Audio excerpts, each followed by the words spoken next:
Good morning, Dr. Madrazo here. This is a transverse view of the epigastric area. We're going to start by just detailing a little bit the parameters that are listed here on the left side of the image, which include the frequency of the transducer. This is 4 megahertz. The gain is set at 37. The depth, the image is set to demonstrate the information to 10 centimeters deep. So on this image we see the anterior-most structures is not very well seen because this is part of the stomach. But here we see an anechoic area that becomes larger as it approaches the right side. This is the splenic vein. So in front of the splenic vein is the pancreas, because the splenic vein is located on the inferior margin of the pancreas. Behind the splenic vein is the superior mesenteric artery, the aorta, and the cava. So in ultrasound, areas that are fluid containing are anechoic. Now this is a sagittal at the same level almost. And here we're seeing the stomach anteriorly. The superior mesenteric vein becomes larger as it approaches the portal vein, and behind it is the inferior vena cava. We're beginning to see a little bit of the liver. So you can see the superior mesenteric vein, and you know it rides on the region of the neck of the pancreas. So this is the neck region of the pancreas, and underneath it will be the osseous process of the pancreas. This is the cava. We're getting to see some of the liver detail. Now, to discriminate the inferior vena cava from the abdominal aorta, there are two things that I will stress as we go on. Here is a transverse view of the liver, but just showing a little bit of the lateral segments of the left lobe that we know now are called segment 2 and 3. 2 is high by the diaphragm and 3 is lower. And when you see the left portal vein, which is seen here, this is already segment 3. This is segment 3, and we have some areas that are more echogenic compared to other areas. So this is the left portal vein, lateral branch, medial branches of the left portal vein. Now this vessel, on the other hand, is going to the periphery of the liver and joining with the cava. So this is a hepatic vein. The portal veins have bright walls. And why is that? Because they have, surrounding the portal triads, we have Glisson's capsule. So while the portal veins have bright walls, which are fibrous, the hepatic veins do not. So you have the middle, the left, and a bit of a joining of the right and middle hepatic veins. Now, when you go to imaging, you will see, body imaging, you will see that we will detail segments 2, 3, 4A, 4B, 7, 8, those things. That is better portrayed on CT. However, the left hepatic vein borders the medialmost margin of 2 and 3. Between the left and middle hepatic veins is segment 4A. And then segment 7 is under the right hepatic vein. And segment 8 is between the right hepatic vein and the middle hepatic vein. So you can see clearly that these portal segments have bright margins compared to the hepatic veins. Okay. One of the benefits of imaging the gallbladder with ultrasound is that there are no gas-containing viscous anterior to it, so the gallbladder is always very well seen. And what you need to know is what's artifactual projecting into the gallbladder. Because it's anechoic, you can have reverberations and you can have problems with side lobes and slice thickness artifacts. So these are linear areas that project in the lumen, but you got to be careful because some of them project from the outside in. One of the things to do, the techs have now used a technique to clear this haze that sometimes is within the gallbladder. You can see that here they have the conventional B mode, but then they changed to harmonics. And this is a method where you eliminate some of these artifacts. They're still having difficulties clearing completely the gallbladder, but here they managed to clear it, see? And how did they do that? They may have dropped their gain a little bit. Let's see. They went to 51. They cleared up a little bit. Okay, so one of the things to remember is the liver is unfortunately at risk of becoming fatty infiltrated And when we image and the liver is fatty, it is more echogenic than normal. You can see some of these artifacts again entering into the gallbladder from the outside in. So here we're getting to the porta hepatis. This is a sagittal display. The cava is on the intrahepatic cava is on the undersurface here of the liver. This is the main portal vein. And then you can see what we did here differently is we added color. Now the systems are prepared to sense motion, flow. So they're now programmed to show in color areas where flow is taking place. The interest of the sonographer here is to demonstrate to you the common bile duct. So this is not containing any kind of flow. It's anterior to the portal vein, and they're measuring the common bile duct, 3 millimeters. So the gallbladder and the common bile duct are unremarkable. Now you can clearly see those artifacts here over the gallbladder area. Now this patient happens to have a big heart, and we were discussing that he may be in hepatic venous congestion because his liver vessels are kind of prominent, especially the hepatic veins.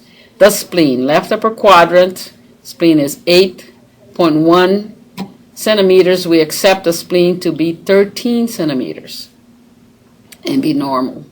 The liver, we accept 15 centimeters, and her liver was, I think, 11.9, 12 centimeters. Okay, so now in this case, we see that the gallbladder, which we see the walls very redly here, has some high echogenic areas in the neck region that are causing a loss of transmission of sound. And this is what you would expect to see with gallstones. See, there are echogenic areas within the gallbladder that are causing the sound not to be transmitted. Why is that? Because sound travels by compressing and expanding tissues, and stones are inelastic, so you end up not transmitting. This is another friendly artifact that I want to display for you. You can see that this is the gallbladder here, so no sound was attenuated at this level because this is a fluid compartment without many interfaces. But beyond the gallbladder, you see nice acoustic enhancement. That tells you this is a poor attenuator. So fluid-containing areas or very smooth, soft tissue masses can transmit sound without attenuation, so you get acoustic enhancement. That's because the system is calibrated to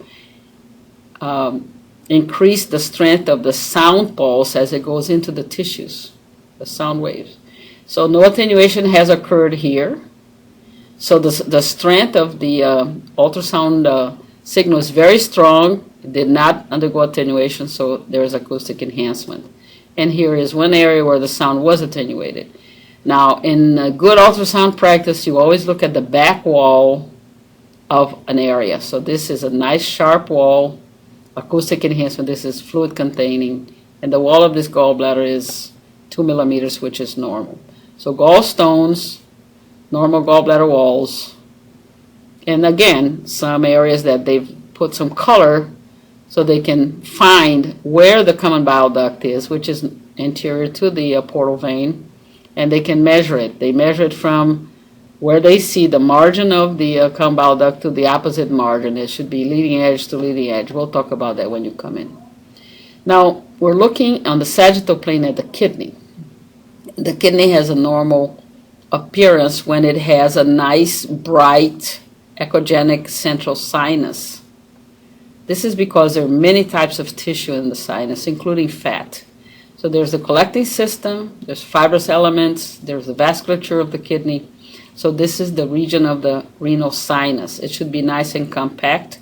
This is the renal parenchyma, and in this patient, we do not appreciate a difference between the cortex and the medullary regions. But the kidney is normal, it's about 10 centimeters in size. Now they put the color on, and that helps us sometimes when the sinus demonstrates any anechoic areas. They want to show us if they're vascular or not. So we have some arteries and some veins, but mainly arteries here. And here's the region of the renal hilum. They put the color on. And so there is a huge cystic area related to the lower pole of the left kidney, 12.7 by 13 centimeters. And again, always look at the back wall because acoustic enhancement indicates that it's a poor attenuator, and I always should describe the wall. So that's a huge renal cyst off of the left kidney. Another renal cyst, the big one, and there's the spleen. Okay, so now we have a menu that includes all the measurements that were obtained by the sonographer.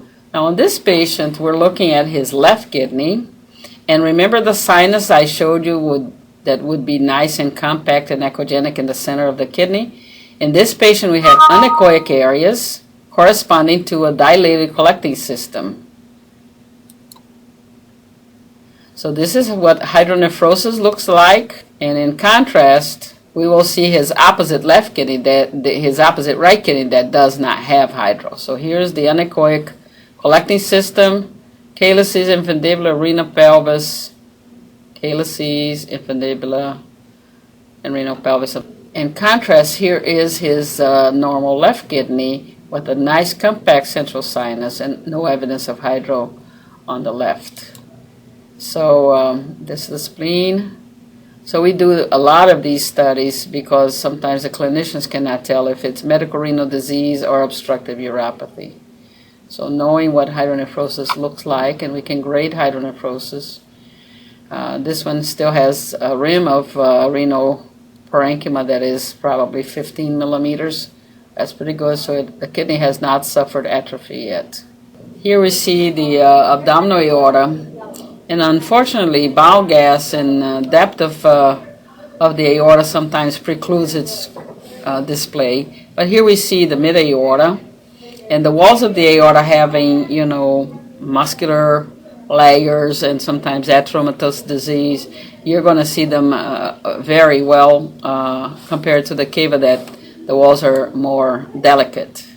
So here they've put the color on, and you can see the aorta is deep. It's about 12 centimeters from the anterior abdominal wall. And here they're measuring the aorta on the transverse plane.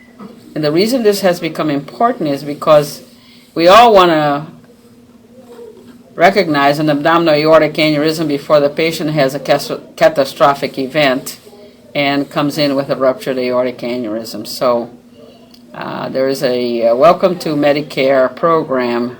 When males turn 65, they get a free abdominal aortic ultrasound looking for aneurysms because aneurysms are not usually symptomatic.